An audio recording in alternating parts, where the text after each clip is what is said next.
Hello दोस्तों, sleepy classes में आपका स्वागत है। लैंडमार्क सुप्रीम कोर्ट जजमेंट्स की सीरीज में आज आगे बढ़ते हैं। 1997 के एक बड़े ही इंपॉर्टेंट केस के बारे में स्टडी करते हैं, जिसमें ट्राइब्यूनल्स को लेके सुप्रीम कोर्ट ने एक क्लियर कट डेफिनेटिव ऑर्डर दिया है, एक क्लियर कट डेफिनेटिव जजमेंट दी है।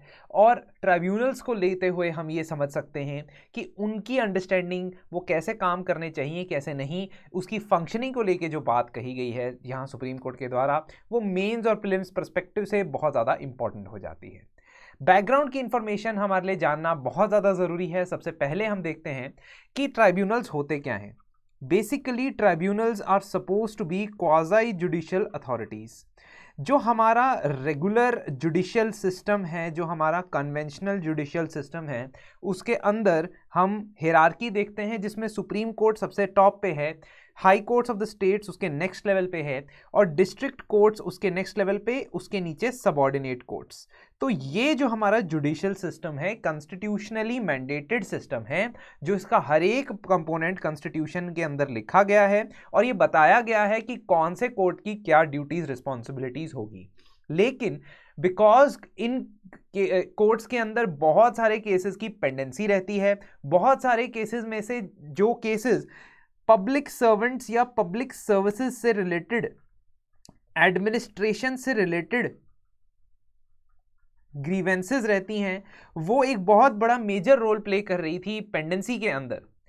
इसी को ध्यान में रखते हुए हमने ट्राइब्यूनल्स को यानी कि क्वाज़ी जुडिशियल अथॉरिटीज़ को बनाने की कोशिश की थी, और उसी की जर्नी का एक बहुत बड़ा कदम था एल चंद्र कुमार केस।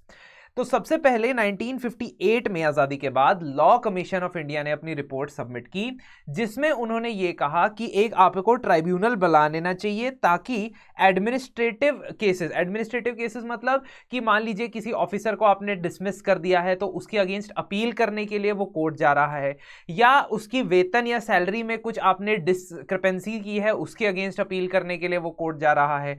तो ये सारी चीज़ें जो है एडमिनिस्ट्रेटिव केसेस के अंदर आती हैं, एग्जाम्पल्स हैं। और इन एग्जाम्पल्स को ध्यान में रखते हुए ये देखा गया कि बहुत सारे केसेस जो जिनकी पेंडेंसी देखी जा रही थी वो इन एडमिनिस्ट्रेटिव इश्यूज से रिलेटेड थे।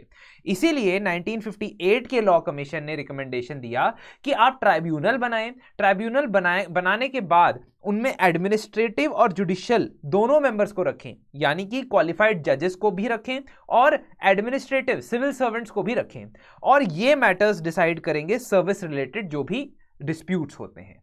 1969 के अंदर जब first administrative reforms commission under Morarji Desai की रिकमेंडेशंस आई, तो उसके बाद ये कहा गया कि आप क्या करें, आप एक काम करें, एक सिविल सर्विस ट्राइब्यूनल बनाएं, और सिविल सर्विस ट्राइब्यूनल स्टेट और सेंट्रल लेवल के सिविल सर्वेंट्स के रिलेटेड जितने भी केसेस होंगे उनको सुनेगा। ठीक है, तो सुप्रीम कोर्ट की चेयरमैन जस्टिस जेसी शाह की चेयरमैनशिप में ये कमीशन ने काम किया था। अर्लियर मोरारजी देसाई इसके चेयरमैन थे, बाद में जेसी शाह इसके चेयरमैन बने, और ये कहा गया कि state and central civil servants को आप जो ग्रीवेंसेस हैं, उनके जो डिस्प्यूट्स हैं, उसके लिए ट्राइब्यूनल सेटअप करें। सिमिलरली इमरजेंसी के दौरान 1975 के अंदर स्वर्ण सिंह कमेटी बनाई गई थी, और इस स्वर्ण सिंह कमेटी ने दोस्तों एक और रिकमेंडेशन दिया था, बड़ा इंपॉर्टेंट, आपको याद होगा कि फंडामेंटल ड्यूटीज को हमारे कॉन्स्टिट्यूशन के अंदर इनकॉर्पोरेट करना चाहिए। स्वर्ण सिंह कमेटी ने बहुत सारी रिकमेंडेशन दी थी कि कॉन्स्टिट्यूशन को कैसे अमेंड करना चाहिए। उसके साथ साथ इसने कहा कि आप कॉन्स्टिट्यूशन में अमेंड करते हुए ट्राइब्यूनल्स या सर्विस ट्राइब्यूनल्स को सेटअप करवा दीजिए, ताकि ये जो केसेस हैं डिस्प्यूट्स के, वो हम ट्राइब्यूनल्स को रेफर कर सकें। इन्हीं सब के बाद 1976 में जो आपका मिनी कॉन्स्टिट्यूशन आता है, यानी 42nd कॉन्स्टिट्यूशनल अमेंडमेंट एक्ट आता है, उसके द्वारा आपके कॉन्स्टिट्यूशन में पार्ट 14A ऐड कर दिया गया। जहां पे भी ए कैपिटल में लिखा होगा कॉन्स्टिट्यूशन में ABCD, तो इसका मतलब कि वो बाद में ऐड किया गया होगा किसी अमेंडमेंट के द्वारा। ये आप बात समझ लीजिए। 2 आर्टिकल ऐड किए गए, 323A एंड 323B। इसके द्वारा बताया गया कि आप एडमिनिस्ट्रेटिव ट्राइब्यूनल्स बना सकते हैं और non administrative tribunal. Non administrative tribunal मतलब कि कुछ इश्यूज लिस्ट आउट किए गए, ठीक है, टैक्सेस से रिलेटेड, फूड सप्लाई से रिलेटेड, बहुत सारी चीज़ों से रिलेटेड जो डिस्प्यूट्स हैं उनके लिए आप 323B के अंडर ट्राइब्यूनल बनाएंगे, और एडमिनिस्ट्रेशन से रिलेटेड जो ट्राइब्यूनल होंगे वो 323A के अंडर बनाएंगे। जो एडमिनिस्ट्रेशन से रिलेटेड ट्राइब्यूनल होंगे 323A के अंदर, उसको बनाने की पावर या उसको एस्टैब्लिश करने की पावर सिर्फ और सिर्फ पार्लियामेंट ऑफ इंडिया के पास रहेगी, जबकि 323B के अंदर जो ट्राइब्यूनल बनाने जाने हैं उनको एस्टैब्लिश करने की पावर पार्लियामेंट और स्टेट लेजिस्लेचर के पास रहेगी। ठीक है, ऐसा बता दिया गया in the constitution article 323A 323B। तो 323A में स्पेसिफिकली एडमिनिस्ट्रेटिव ट्राइब्यूनल्स सिर्फ पार्लियामेंट की परमिशन के बाद बन सकते हैं, और 323B में नॉन एडमिनिस्ट्रेटिव इशू से रिलेटेड ट्राइब्यूनल्स डिस्प्यूट रेजोल्यूशन के लिए पार्लियामेंट या स्टेट लेजिस्लेचर, किसी भी स्टेट की विधानसभा के लॉज के थ्रू बन सकते हैं। और एक बहुत ही इंपॉर्टेंट चीज यहां पे की गई, जो था सुप्रीम कोर्ट की और हाई कोर्ट की ज्यूरिसडिक्शन को कर्टेल करने की बात होती है। ज्यूरिसडिक्शन का मतलब कि किस लिमिट तक उनका जो लॉ है, उनका रूल है वो चलेगा, उनकी जो अपील्स है वो चलने वाली है। और इसी वजह से हम देखते हैं कि हमारा फोकस एरिया होना चाहिए आर्टिकल 323A का 2D। ये हमने देखना है 323A subsection 2 section 2 subsection D. ये क्या कहता है, या क्लॉज कहना चाहिए हमें, सेक्शन तो कानून के अंदर होता है, तो क्लॉज 2 सब क्लॉज डी। ये क्या कहता है, exclude the jurisdiction of all courts except the jurisdiction of supreme court under article 136। Article 136 क्या होता है sir, special leave petition. Special leave petition का मतलब कि भारत में किसी भी कोर्ट में कोई भी प्रोसीडिंग्स अगर चल रही होती हैं, वो किसी भी स्टेज पे क्यों ना हो, सुप्रीम कोर्ट उन प्रोसीडिंग्स को अपने पास एज एन अपील ले सकता है, अपने पास उन्हें ट्रांसफर कर सकता है। इस स्पेशल लीव पिटीशन के अलावा किसी भी तरीके से जो डिस्प्यूट्स या जो कॉजेस, जो केसेस ट्राइब्यूनल्स के पास जाएंगे, उनके ऊपर किसी भी और अदालत की ज्यूरिसडिक्शन नहीं होगी। कहने का मतलब उनकी अपील ना तो हाई कोर्ट में सुनी जाएगी और ना ही सुप्रीम कोर्ट में सुनी जाएगी। सुप्रीम कोर्ट में सिर्फ उनकी अपील तब सुनी जा सकती है अगर आर्टिकल 136 यानी कि स्पेशल लीव पिटीशन का इस्तेमाल किया गया। तो ऐसा एक क्लॉज भी हमने आर्टिकल 323A और 323B में डाल दिया। कहने का मतलब इसने अदालतों की ज्यूरिसडिक्शन को रिस्ट्रिक्ट करने की कोशिश की।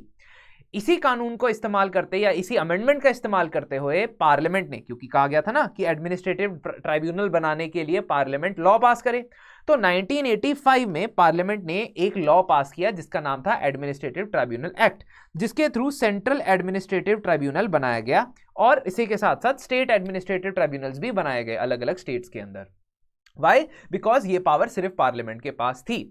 पिटिशनर्स ने यानी L Chandra Kumar and others ने चैलेंज किया कि ये कॉन्स्टिट्यूशनली वैलिड नहीं है। तो एडमिनिस्ट्रेटिव ट्राइब्यूनल एक्ट और जो आपने ज्यूरिसडिक्शन रिस्ट्रिक्ट की है हाई कोर्ट और सुप्रीम कोर्ट की सर, वो वैलिड नहीं है कॉन्स्टिट्यूशनली। इसी वजह से हमारे सामने 3 इश्यूज इस केस के अंदर आ गए। सबसे पहला इशू ये था कि 323A और B क्या सिर्फ आर्टिकल 136 के अलावा हर ज्यूरिसडिक्शन को रोक देता है, यानी ज्यूरिसडिक्शन का मतलब एपेलेट ज्यूरिसडिक्शन को भी रोक देता है, यानी कि क्या आप ट्राइब्यूनल के सुनाए गए फैसले को हाई कोर्ट में अपील नहीं कर सकते हो? अगर नहीं कर सकते हो देन उसको चैलेंज कर रहे हैं वो लोग कि ऐसा नहीं होना चाहिए। दूसरा, ट्राइब्यूनल्स जो बनाए गए हैं, are they competent to test the constitutional validity of a statutory provision और अ रूल। कहने का मतलब कि जो ट्राइब्यूनल आप बनाओगे इस एक्ट के अंदर, क्या उनके पास ये पावर भी होगी कि वो किसी रूल या किसी कानून को, किसी लॉ या किसी एग्जीक्यूटिव के द्वारा बनाए गए रूल को टेस्ट कर सकें कि वो कॉन्स्टिट्यूशनली वैलिड है या नहीं? Do they have such an authority और do they not have such an authority? Because अभी तक ये जो अथॉरिटी थी जुडिशियल रिव्यू की, है ना, हम बात कर रहे थे जुडिशियल रिव्यू की। हमने कॉन्स्टिट्यूशन पढ़ा है तो हमें आर्टिकल 13 में हमने जुडिशियल रिव्यू के बारे में पढ़ा है, जिसमें अगर कोई भी कानून कॉन्स्टिट्यूशन के अगेंस्ट रहता है तो सुप्रीम कोर्ट और हाई कोर्ट के पास ये पावर होती है जुडिशियल रिव्यू की। तो ये पावर जो थी आर्टिकल 32 के द्वारा सुप्रीम कोर्ट को दी गई थी और आर्टिकल 226 और 227 के द्वारा ये हाई कोर्ट्स को दी गई थी। ठीक है, सो टेस्टिंग एनी लॉ और any rule against the constitution and checking if it is constitutionally valid, वो जुडिशियल रिव्यू कहलाएगा, और वो पावर अभी तक सुप्रीम कोर्ट हाई कोर्ट के पास थी। यहां यह सवाल उठता है कि क्या ट्राइब्यूनल्स के पास भी ऐसी पावर है कि वो जुडिशियल रिव्यू कर सकते हैं किसी कानून का? तीसरा, क्या ये ट्राइब्यूनल्स इफेक्टिवली सब्स्टिट्यूट कर सकते हैं हाई कोर्ट को? क्या ये ट्राइब्यूनल सब्स्टिट्यूट कर रहे हैं हाई कोर्ट को in the matters of administration? क्योंकि हम ऐसा कह रहे हैं कि अगर कोई केस जो है वो ट्राइब्यूनल के पास चला गया, उसने फैसला सुना दिया, तो उसका रिव्यू हाई कोर्ट नहीं कर सकता। तो effectively they are replacing the high court in the case of administration. ये सवाल उठते हैं जुडिशरी के द्वारा और जुडिशरी के सामने, और ये चीज़ जो मैंने आपको सब क्लॉज ऑलरेडी बता दी है, ये इस बात का एक बहुत बड़ा प्रमाण है कि कॉन्स्टिट्यूशन में कुछ इस तरीके का बदलाव लाया गया था जिससे सुप्रीम कोर्ट की और हाई कोर्ट्स की जुरिस्डिक्शन को रिस्ट्रिक्ट किया गया था। अब जो इस केस में सरकार है, यानी कि स्टेट है, जिन्होंने ये कानून बनाया है एडमिनिस्ट्रेटिव ट्राइब्यूनल एक्ट, उनका ये कहना था कि देखिए सर, 1987 में सुप्रीम कोर्ट ने एक जजमेंट दी थी। उस जजमेंट का नाम था संपत कुमार केस, ठीक है। तो एसआर संपत कुमार केस 1987 में सुप्रीम कोर्ट जजमेंट दे चुका था। उस जजमेंट के थ्रू उन्होंने कहा था कि जुडिशियल रिव्यू चाहे basic feature of the constitution है, judicial review is a basic feature of the constitution. अगर नहीं पता दोस्तों व्हाट इज बेसिक फीचर या basic structure of the constitution, please refer to the last weeks few minutes वाली video जहां पे मैंने Keshavananda Bharati case discuss किया है। तो judicial review basic structure of the constitution है, लेकिन vesting of the power in an alternative institutional mechanism can be done. कहने का मतलब कि जुडिशियल रिव्यू होना, किसी भी कानून का, किसी भी लॉ का, किसी भी रूल का जुडिशियल रिव्यू होना, ये तो तय है कि बेसिक स्ट्रक्चर है, इसको आप हटा नहीं सकते। लेकिन क्या पार्लियामेंट एक नया इंस्टीट्यूशन बना के, एक नया कानून बना के, एक नया लॉ बना के किसी और इंस्टीट्यूशन को यह पावर दे सकती है जुडिशियल रिव्यू की? तो आर संपत कुमार केस में कहा था सुप्रीम कोर्ट ने कि हां, ऐसा हो सकता है। That means tribunals can be given the power. Secondly, MB Majumdar case में कोर्ट ने कहा, या सुप्रीम कोर्ट ने पहले कहा था, कि जो एडमिनिस्ट्रेटिव ट्राइब्यूनल एक्ट के अंदर ट्राइब्यूनल हैं, वो सिर्फ और सिर्फ एडमिनिस्ट्रेटिव या सर्विस मैटर्स में हाई कोर्ट के इक्विवेलेंट है, बाकी मैटर्स में नहीं। लेकिन सर्विस रिलेटेड मैटर्स में, सर्विस रिलेटेड डिस्प्यूट्स में वो हाई कोर्ट के इक्विवेलेंट है, उन्हें वैसा ही रहने देना चाहिए। जबकि पिटिशनर्स यहां ये कह रहे हैं, यानी कि L Chandra Kumar and others, जिनकी बंच ऑफ पिटिशंस को एक साथ यहां कोर्ट सुन रहा था, 7 जजेस का बेंच सुन रहा था, तो 7 जजेस के बेंच के सामने आर्ग्यूमेंट रखे गए इस प्रकार से। नंबर 1 आर्ग्यूमेंट ये कहा गया कि सुप्रीम कोर्ट और हाई कोर्ट के पास सोल रिपोजिटरी होनी चाहिए, सोल पावर होनी चाहिए जुडिशियल रिव्यू की। हमारे कॉन्स्टिट्यूशन ने भी यही एनविसेज किया था और हमें इसे आगे लेके जाना चाहिए। दूसरा, इन्होंने ये कहा कि जुडिशियल रिव्यू की जो पावर है वो ये अलाउ करती है कि it allows you to pronounce that if any statute मतलब कि law, if any action taken यानी कि एग्जीक्यूटिव डिसीजन, और if any order passed by the individuals that are called state, है ना, ये पावर देती है कि हम कॉन्स्टिट्यूशनली वैलिडिटी चेक करें कि जो कानून बनाए जा रहे हैं, जो एग्जीक्यूटिव ऑर्डर दिए जा रहे हैं स्टेट के द्वारा। स्टेट की डेफिनेशन हम आर्टिकल 12 में पढ़ते हैं। So here state does not mean राज्य, है ना, हिमाचल प्रदेश, हरियाणा, राजस्थान, ये नहीं है उसका मतलब। स्टेट का मतलब है गवर्नमेंट का कोई भी रिप्रेजेंटेटिव किसी भी लेवल पे काम कर रहा हो, union legislature, union executive, state legislature, state executive, local government, district administration, कोई भी अगर काम कर रहा है और वो कॉन्स्टिट्यूशनली वैलिड नहीं काम कर रहा, तो उसे प्रोनाउंस करना इलीगल या अनवैलिड या अल्ट्रा विरेज, ये पावर सिर्फ और सिर्फ कॉन्स्टिट्यूशनल कोर्ट्स के पास होनी चाहिए, ट्राइब्यूनल्स के पास नहीं होनी चाहिए। और पिटिशनर्स ने कुछ आर्ग्यूमेंट्स दिए जिसके चलते उन्होंने ये बताया कि हाई कोर्ट को कभी भी ट्राइब्यूनल के इक्विवेलेंट या इक्वेट नहीं करना चाहिए। सबसे पहला उन्होंने आर्ग्यूमेंट बताया कि उनके पास, हाई कोर्ट्स के पास एक पावर होती है जिसको कहते हैं कोर्ट ऑफ रिकॉर्ड। कहने का मतलब है कि हाई कोर्ट्स की जितनी भी जजमेंट्स होती हैं उसका रिकॉर्ड वहां रखा जाता है प्रिजर्व करके, और उसकी जजमेंट्स को एज अ प्रेसिडेंट लिया जाता है। कहने का मतलब अगर फ्यूचर में आपको उनकी जजमेंट्स को ओवरटर्न करना है तो आपको बड़ा bench, larger bench, more number of जजेस को वहां पे लेके आना पड़ेगा हाई कोर्ट के अंदर, तभी वो लोग इस पुरानी जजमेंट को ओवरटर्न कर सकते हैं। दूसरा, वो अपने सारे के सारे प्रोसीडिंग्स को लीगल प्रोसीडिंग्स में या सारे के सारे रिकॉर्ड्स को लीगल प्रोसीडिंग्स में आप इस्तेमाल कर सकते हो। जैसे यहाँ पे इस्तेमाल कर रहे हैं ना ये लोग कि सुप्रीम कोर्ट ने कहा था कि भाई इस केस में ये होना चाहिए, इस केस में ये होना चाहिए, वैसे ही हाई कोर्ट की जजमेंट्स को भी आप साइट कर सकते हो। तो हाई कोर्ट तो बहुत बड़ा कोर्ट है। दूसरा, कुछ सिविल और क्रिमिनल केसेस में ये डिसाइड करना कि केस सुप्रीम कोर्ट को रेफर होना चाहिए या अपील सुप्रीम कोर्ट के पास जानी चाहिए या नहीं जानी चाहिए, उन सिनारियोज के अंदर हाई कोर्ट वो डिसाइडिंग अथॉरिटी होती है। ठीक है, आप अपने पॉलिटी में पढ़ते हो that there are certain types of cases in which high court gives certifies that you can go and appeal in the Supreme Court, only then you can go and appeal in the Supreme Court। ये 132 और 133 article के अंदर किया जाता है, सभी cases में नहीं, है ना। अगर आपको डेथ पेनल्टी मिली है तब आपको हाई कोर्ट की सर्टिफिकेशन की जरूरत नहीं है, लेकिन कुछ केसेस में आपको हाई कोर्ट की सर्टिफिकेशन चाहिए होती है अगर आपने सुप्रीम कोर्ट में अपील करनी है। तो इसका मतलब हाई कोर्ट ज्यादा पावरफुल है। आप क्या ट्राइब्यूनल को ऐसा कोर्ट बनाना चाहते हो? दूसरी बात कही गई कि हाई कोर्ट जज बनने की जो क्वालिफिकेशन है काफी हाई है। ठीक है, कमेंट सेक्शन में आप मुझे बताएंगे what is the qualification in India to become a high court जज। तो और भी जितने कॉन्स्टिट्यूशनल सेफगार्ड्स हैं वो हाई कोर्ट के जजेस को अवेलेबल है और ट्राइब्यूनल के जजेस को वो अवेलेबल नहीं है। तीसरी चीज यहां पे ये बताई गई कि हाई कोर्ट की जो ज्यूरिसडिक्शन है वो कॉन्स्टिट्यूशन ने एक बार बना दी है और उसको आप नहीं ले जा सकते अनटिल अनलेस आप कॉन्स्टिट्यूशन को अमेंड कर दें। और अगर कॉन्स्टिट्यूशन को अमेंड भी करते हैं then also it can be reviewed under judicial review. लेकिन अगर आपने ट्राइब्यूनल की ज्यूरिसडिक्शन कुछ बना दी है कि इतने एरियाज या ये वाले केसेस ट्राइब्यूनल सुनेगा, उसे कम करने से आपको कोई नहीं रोक सकता, क्योंकि आपको सिर्फ पार्लियामेंट्री लॉ चेंज करना है। आपको ये पता होना चाहिए कि कॉन्स्टिट्यूशन अमेंड करना ज़्यादा मुश्किल है, किसी भी कानून को पास करना उससे थोड़ा आसान है पार्लियामेंट में। तो इसीलिए ट्राइब्यूनल कभी भी हाई कोर्ट से इक्वल नहीं हो सकते। चौथा, हाई कोर्ट के जजेस के जो एक्सपेंडिचर होते हैं वो कंसोलिडेटेड फंड ऑफ इंडिया में से निकलते हैं और उनका बजट होता है, बजट।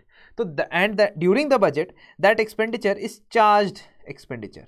चार्ज एक्सपेंडिचर का मतलब है कि बजट के दौरान जो डिबेट होती है उसमें आप इस एक्सपेंडिचर के ऊपर वोटिंग नहीं करवा सकते। So it is not subject to the voting, it can not be changed once already decided. तो ये प्रोटेक्शंस जो हाई कोर्ट को अवेलेबल है, क्या वो ट्राइब्यूनल को अवेलेबल है? नहीं। तो इसलिए ये दोनों इक्वेट नहीं हो सकते।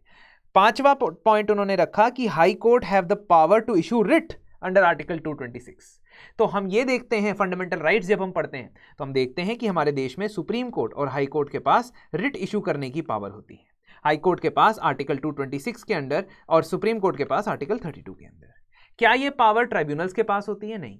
ऑल्दो इस पावर को एक्सटेंड जरूर किया जा सकता है, वहां लिखा हुआ है कि parliament can make a law and can extend that power of issuing writ to the other courts, but tribunal को ये पावर नहीं दी गई थी। जो 1985 में कानून आया था उसमें भी नहीं दी गई थी। तो इसका मतलब हाई कोर्ट और ट्राइब्यूनल को आप इक्वेट नहीं कर सकते। इन आर्ग्यूमेंट्स के साथ देते हुए यहां पे बोला गया था कि जो कॉन्स्टिट्यूशनल अमेंडमेंट हाई कोर्ट और सुप्रीम कोर्ट की पावर या ज्यूरिसडिक्शन को कम कर रहा है, ठीक है, हाई कोर्ट की पावर को लिमिट कर रहा है to listen to the appeals from tribunals और to conduct general superintendence over the tribunals. मतलब अपने इलाके में जितने ट्राइब्यूनल हैं उनकी रेगुलेशन करने से जो constitutional amendment act high courts को रोकता है वो कॉन्स्टिट्यूशनल अमेंडमेंट एक्ट अनवैलिड होना चाहिए। ये उनके आर्गुमेंट्स थे और जजमेंट कुछ इस प्रकार है।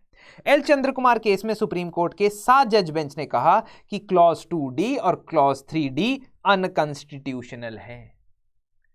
दैट मीन्स उतना पार्ट जिसमें वो ये कहते हैं कि jurisdiction of the high court and the supreme court under article 226 and under article 32 does not apply to the tribunal, that part is unconstitutional। कहने का ये मतलब कि कोई भी जजमेंट अगर ट्राइब्यूनल की तरफ से आती है तो हाई कोर्ट और सुप्रीम कोर्ट के पास उसे रिव्यू करने का पावर है। It can not be seen as the final authority. दूसरी चीज, jurisdiction of on high courts and supreme courts is the basic structure of the constitution. यानी 226 के अंदर हाई कोर्ट के पास जो पावर है और 32 के अंदर सुप्रीम कोर्ट के पास जो पावर है वो basic structure of the constitution है। और हमने केशव नंदा भारती केस में बहुत अच्छे से पढ़ा था कि सरकार पार्लियामेंट कभी भी basic structure of the constitution को नहीं बदल सकती। तो कहने का यह मतलब है कि पहली 2 बातें तो इन्होंने एल चंद्र कुमार केस के अंदर पिटिशनर्स के फेवर में कही। लेकिन तीसरी बात पे ध्यान दीजिएगा, जो ट्राइब्यूनल बनाए जाते हैं 323A और B के अंदर, they have the competence to test the constitutional validity of statutory provisions and rules in India.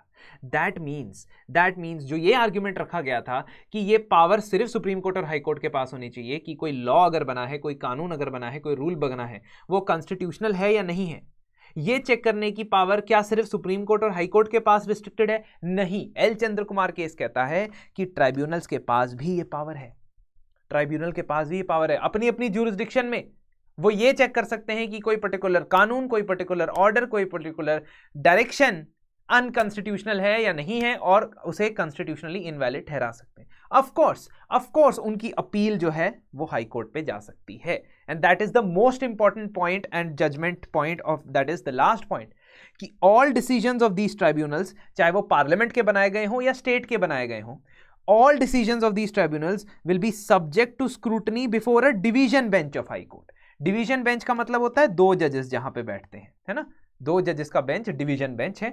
Division bench of the high court में आप अपील लेके जाएंगे। अगर आपकी अपील वहां पे भी पूरी नहीं होती, तब आप सुप्रीम कोर्ट जाएंगे। तो ट्राइब्यूनल से सीधा सुप्रीम कोर्ट, जो पहले कहा गया था कि पहले एक ही रास्ता था, ट्राइब्यूनल से सीधा सुप्रीम कोर्ट जाया जाए, और वो भी आर्टिकल 136 स्पेशल लीव पिटीशन के थ्रू, वो सब खत्म हो गया। तो आप सीधा सीधा बता रहे हो यहां पे कि ट्राइब्यूनल के ऑर्डर को अपील किया जा सकता है उस रिस्पेक्टिव स्टेट के हाई कोर्ट के अंदर।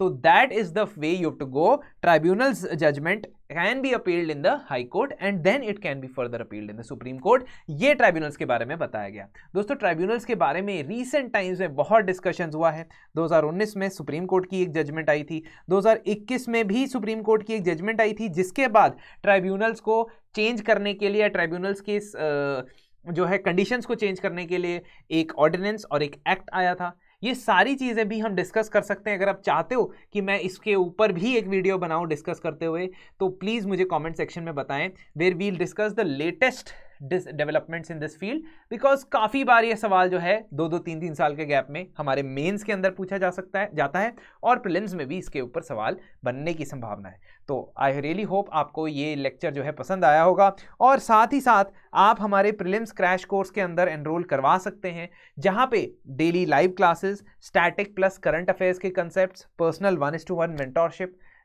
प्रैक्टिस के लिए बहुत सारे MCQ सेक्शनल टेस्ट के थ्रू, फुल लेंथ टेस्ट और टेलीग्राम ग्रुप जहां पे आपके डाउट रेजोल्यूशन होंगे। तो ये सब आप अवेल कर सकते हैं एट दीज प्राइसेस। तो आप हमें कांटेक्ट ज़रूर करें। अगले हफ्ते तक के लिए, या अगली बार जब तक हमारी मुलाकात होगी, तब तक के लिए thank you and a very very happy new year.